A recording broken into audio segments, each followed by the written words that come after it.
by this new investment law, now no permission to establish any entity, foreign invested entity or domestic entity even, and no approval to enter to any market for private investors. So mainly investors ask me, if I buy 100% of local company, are there any approvals from the government? No. No longer. You don't need any approval. You can buy 100% of share of any entity in any sector. However, there is only one condition. If you are foreign state-owned enterprise, then you would need some approval from the ministry, not government, not parliament. Well, also this new investment law promises to investors general guarantees and protection clauses. Like you can, it's same with the all international criteria. You can find all those protection clauses from the key conventions and agreements.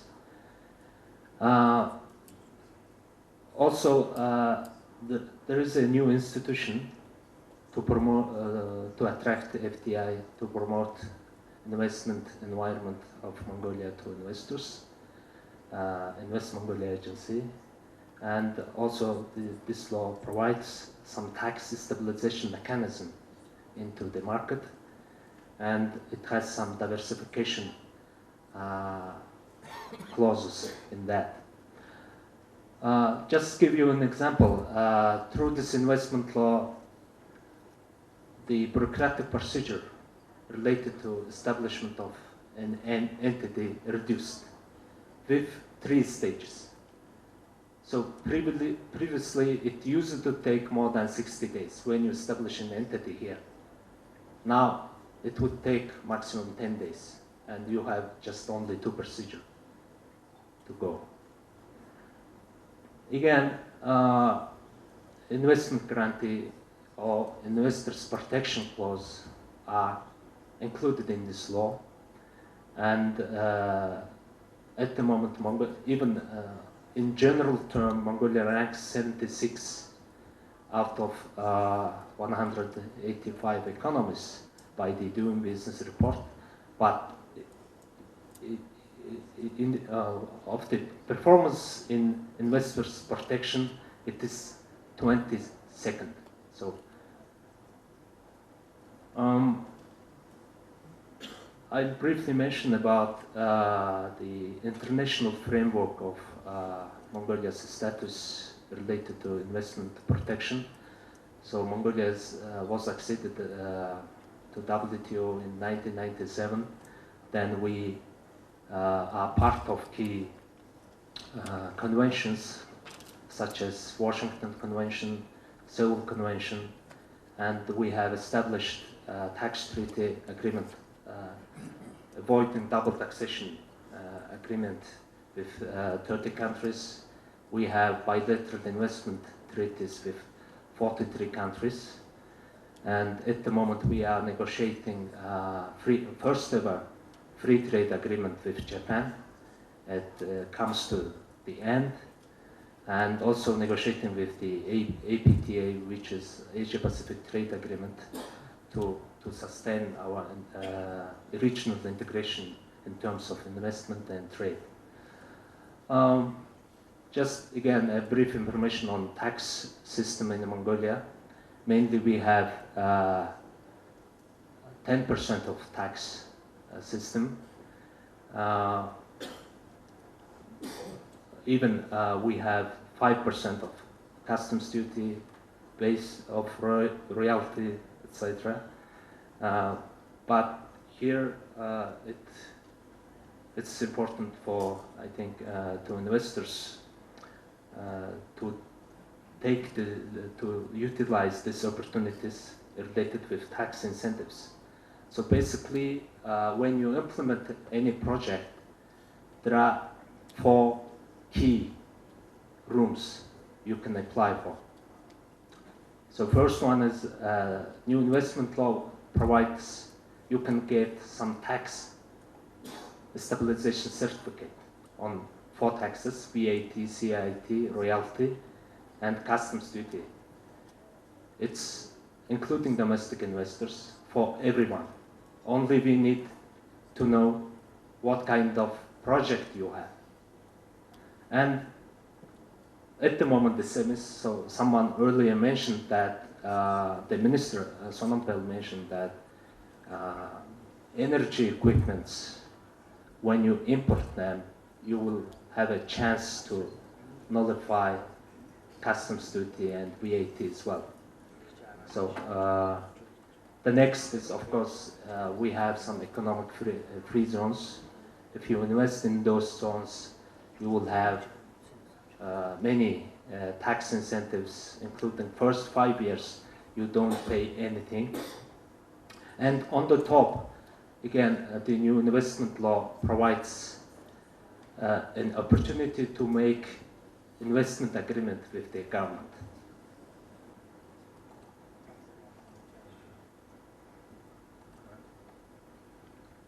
Okay, good morning, ladies and gentlemen. So I'm so grateful to have the opportunity to present all of you on the wind industry development and challenge in Mongolia. Yeah, of course, you know this renewable energy field is quite new in our country, but on the other side, we think that we have huge potential from now on. So let me give you some a brief presentation on the issues.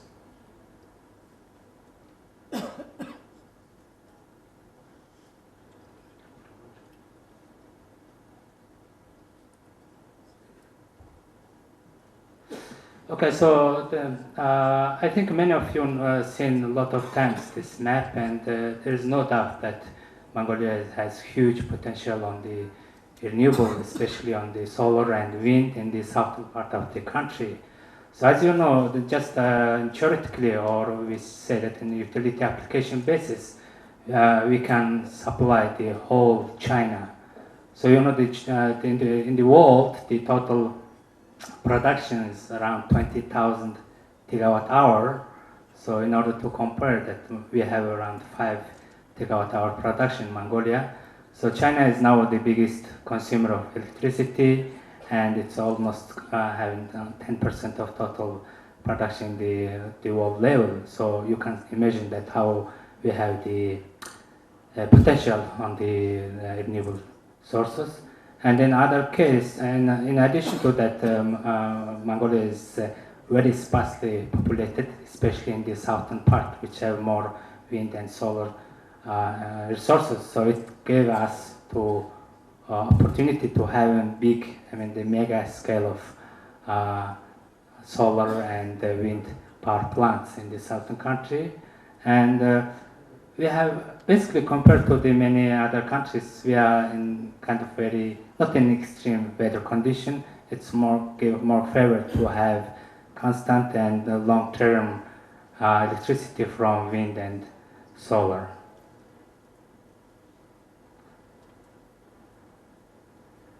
So as you know, almost 10 years ago, a Newcomb Group has initiated the first wind park project, and followed by this in year 2012, we have set up the joint venture with SoftBank Group, one of the biggest IT and renewable focused corporation in Japan. And we have very clear and certain 3 target goal for our company. That's one is to have in first stage, in the coming years, to have the wind and solar power plant in southern part of Mongolia to supply the region which have more and more minings. You know, OTTT, Chagansoro, and other minings are coming developing, so there will be huge demand on power, and of course the minings are very eager, or they're very keen to have supplied from the renewable or green power. So, and the second stage, we are looking for China as the opportunity to export. And may you say that China have a lot of wind parks in north, in inner Mongolia area, and they have some difficulties to absorb all the electricity produced from wind parks to the grid. Yeah, that's true. That's now the situation. They have some problems. But as you may know, that Chinese government is now constructing the huge 500 kV lines connecting with inner Mongolia to central and coastal area, which have big the mega hydro power plants. So it will make them to have the more and more renewables into the grid. So I think technically it will give us opportunity to us to export to China, and we believe that we will be competitive on the tariff basis, because basically compared to our first project, the south part of the South Gobi project will have less. It will be total investment cost will be less, and per megawatt cost will be lower than what we did in the circuit project. So it means that once we have the big scale project, we could have competed with Chinese market and export to China. So in the last or long term, for last 2 years, there are great initiative from the neighboring countries to having the integrated grid to for power supply in Northeast Asia countries, and we are very happy to see that every year, every time they have some progresses, and if politically they have the support from governments, and of course it's very, very challenging and very complex project. A big scale of project, and it has a lot of geopolitical or technical, regulatory, legal, commercial issues. But we believe that we can take over this issue, and we could have the big integrated grid in the neighboring countries, and Mongolia can be main facilitator and supplier of renewable to this grid. So our Clean Energy Asia's aim to be contribute on this huge project. And actually we have secured 220,000 hectares in South Gobi, so you can see it's huge land area, and even it was started from 2008. So means even we have been not certain, we are not know that we could succeed with circuit project. Even that time we believe that there will be second stage, third stage, and more bigger scale of renewable energy, wind, solar development in the country.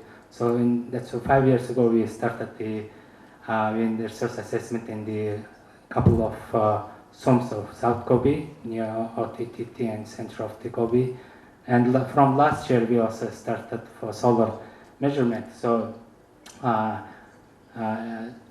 in order to have bankable project, we need really long-term and very comprehensive and reliable resource assessment. So we always depend on that, and we are doing this for the last 5 years. And for the Clean Energy Asia case, we are now applying for our next project in the Tsitsi. Tsitsi is, Titi is located in Tsitsi zone. It's very close to around 20 kilometers from Titi mining. So we have a bit different scheme compared to circuit on this Tsitsi project. We understood the current market situation, current technical position or technical situation of the country. So we are now, discussion and start on negotiation on the next project with the government-related agencies. And same time we have the Hurmen, some we initiating starting the next project for 100 megawatt. And we got recently we received 1.5 million US dollar from JICA to support the detailed FS for this project. So later on we have next project, and what our thinking is that by stage we can be good base on to integrate the Asian super grid, let's say maybe decade later.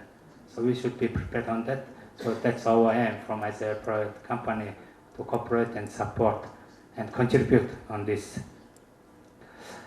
And for midterm, we are proposing that maybe it's good to see the big scale, I mean, grid scale battery or storage. So maybe now is a bit early to talk this because of the commercializing issue or cost whatsoever. But if you look at this old trend for last couple of decades, maybe in a couple of years later we could have big opportunity or potential to having this kind of system, scheme in the system, and not to have too much depend on the nearby countries, especially Russia. Just one figure, you see, 3 years ago we imported, let's say, 100 million kilowatt hours from Russia. But last year it was already 400 million, it's almost 10% of consumption. So it means that we have to be, I mean, government and private sector, energy industry have to be look for releasing ourselves from import dependence and looking for future export-oriented industry, energy industry. Yeah, thank you very much. Good day, ladies and gentlemen, and distinguished guests. I think most of you thank you, Vera, Bimba.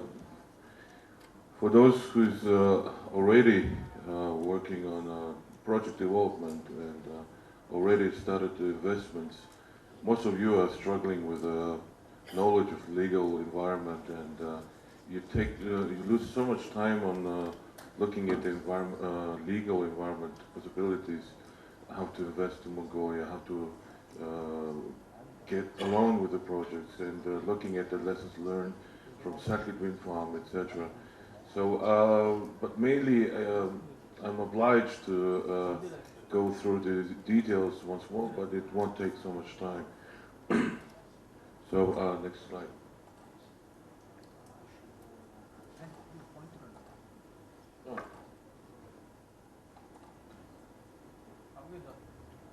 Well, as you all know, we had recently, 2007, we have approved the Renewable Energy Law and the Renewable Energy Development Program. But we're now aiming towards to have 20% of renewable energy in the system by promoting wind farm, solar, and hydropower stations. So you all know the working group has been established within the ministry to renew and amend the Renewable Energy Law and Renewable Energy Program. For investors, it is the question, well, then what will happen with the tariff? Will it be changed? What will happen with the existing PPA, power purchasing agreement? Until now, on a wind farm, we have a special PPA is given for 7 companies, and those PPAs, which is already given, we're looking forward to not to change and continue as a as a stability the PPA as given before. You all know that we have mostly the brown coal, fossil fuel energy sector, and only 5% is about renewable energy. But most of you know it, so I go through it. Again, now currently, as of 2012, we have the two big hydropower stations, Durban and Tasher, running up, and actually, additionally, we are aiming towards to work on the Ik and Shurin hydropower stations. When I talk about Shurin, the man from Embassy of Russia will come up again with a question. We are on the looking at the feasibility study phase. We're looking at the researches, we're looking at the possibilities, and we're looking at until how many capacity we can go with our hydropower stations. That's the biggest problem with the clean energy was clean energy. Sakit wind farm talks about the problem of wind farm curtailment, but at this system we have various of problems when wind energy is interconnected to the system. Firstly is a financial issue, secondly the energy demand during the night, and third, the biggest issue is stabilizing the renewable integration within the system, because the fossil fuel cannot balance the common energy, so therefore we require hydropower stations and pumped hydropower stations too, not pumped storage devices. So government has already looking forward to the feasibility studies and already given concessional projects for in Ulaanbaatar for 100 megawatt and already on the feasibility study in Erdenet also again for 100 megawatt pumped storage devices. So therefore in near future we hope that we can afford and integrate more renewables in our system with the hydropower stations too, as a hybrid. Well, you know, the total demand and the mining sector is growing in Mongolia. Now currently, although the economic crisis, still it's our only resource to promote export with the mining. So the demand of the energy is most likely to rise. Now currently we look at it as a 10%, but in the future we will have 20% of the shortage in future. Well, what do we support? How do we support the renewables? Before the man Jaffa also mentioned about the exempting of the taxes and promoting, subsidizing all the projects, but especially for renewables. We had until now custom clearance exemption, which the law has run out last year, and there are already working group established to prolongate that tax exemption for renewables, except the batteries. And to that, additionally, last year the law initiated by Mrs. Oyung from Minister of Environment, the exemption of the income tax has been approved last year. And now, just before with clean energy, with Neil, for example, we were discussing about VAT exemption possibilities. But we have to look forward again also that the government needs the taxes. We do have to collect taxes in order to promote future projects.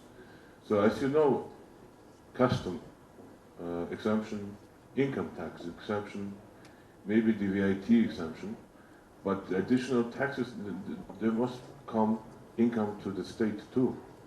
So now currently a working group at the Ministry of Energy to amend the renewable energy law. We will discuss these issues, and also we will come up with legal issues too. Well, as you know, our tariff is set up on dollar cents. You know, for wind is between 8 to 9.5 dollar cents, and for hydropower is until 5 megawatt is between 4.5 to 6 USD cents, and for solar is between 15 till 18, and off grid is about 20 cents. Well, the key topic here was potential possibilities to invest in Gobi region. Many researches have been conducted, many ideas have been discussed. You know, Gobi has big mining resources, but also same time renewable energy resources. And that study has been already conducted in 2007 by the National Renewable Energy Laboratory from states, and it came up with a data which is 13 terawatt a year, which is more than enough to supply the Asian Pacific region. But it's a good idea, it's a good possibilities. What is the role of Mongolia to work on that? How are we going to initiate Asian supergrid possibilities? You may know the red is for solar, and that region is actually completely filled with renewable energy resources like wind and solar. Of the problems of the Mongolian electricity market is one where the consumers do not pay enough to make the power plants in general profitable. You have a set of different tariffs, you have problems for some investors with politically decided curtailment, and the claims that you can't regulate with fossil fuel power plants, etc. In many countries in the world, all these issues have been resolved by introducing the competitive electricity market, where prices do fluctuate and prices decide who is to produce and who is not. And you don't have to deal with these detailed issues as political issues, but they are settled by the market. Is that out of the opportunity for Mongolia, or is it something that's being considered? And then you have a single buyer in a transmission company, and then you have distribution companies supposedly commercially competing with each other. So can you introduce competitive pricing in a network that is less than 1,000 megawatts is basically a question back, right? And theoretically, I think the regulatory authority and now the agency has done a lot of research in this area, whether and I think it even went further to looking at spot markets, whether that can be integrated into the system. But at the moment, the single buyer model is the viable model that exists. Key is there is a law that currently is in place that says by end of 2014, all the energy prices will be at the level of cost recovery plus. And so as an energy project developer, I'm really hoping that that would be the case. But of course, reality dictates that it's 1 year at least late, because in 2012 there was a political election. In 2013 there was another election. Right? And as a result, the price adjustments have not kept up with the schedule that was set originally. You want to add anything to this?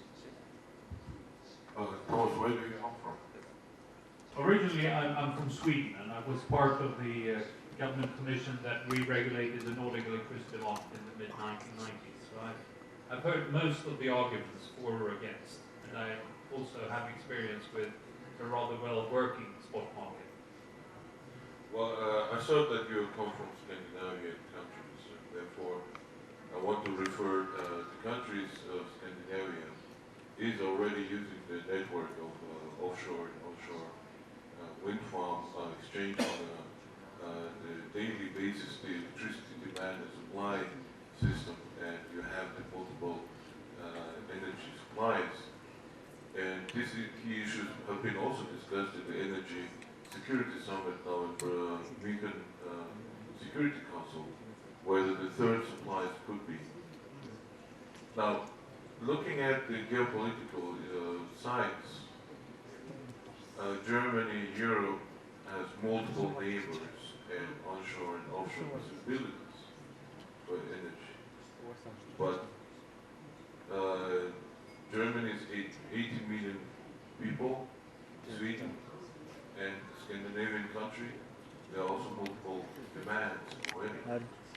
But countries like with 2.8 till 3.1 million citizens, and 80% living in the city alone in Ulaanbaatar, the rest one is separated in thousands of kilometers.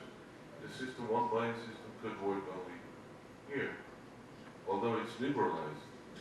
Curtailment of the wind energy is not a political decision, it's a system decision. Because demand itself, the industry itself, during the night is low. And since we have the possibilities, it's nice. We can import everything from China. We imported 80% of our goods from China. So if the cheap prices in China still exist, we cannot promote the industries. If we don't have promote industries, we cannot supply. There are no demand on the energy side. So this is the key issues. Political curtailments exist on the political limitations on the tariff. When most of the citizens, only 10% can afford with the GDP rate, and almost 60% cannot afford these the market developments, and 50% is already poor, really living poor. So that is a very tricky issue of liberalizing tariff, whether you liberalize it or whether you limitate with political decision. So the questions will still continue. My name is Ernesto Bonafé. I work as a trade and regulatory expert at the Energy Chart Secretariat. We are going to start the last panel on the role of international organizations in the Gobitec and Asian Supergrid initiatives. This morning in the first panel, there was a national approach to this topic from the perspective of the Mongolia, with adoption of a new investment law to attract and facilitate foreign investments in the energy sector. Also, the experiences on the wind sector were presented, and the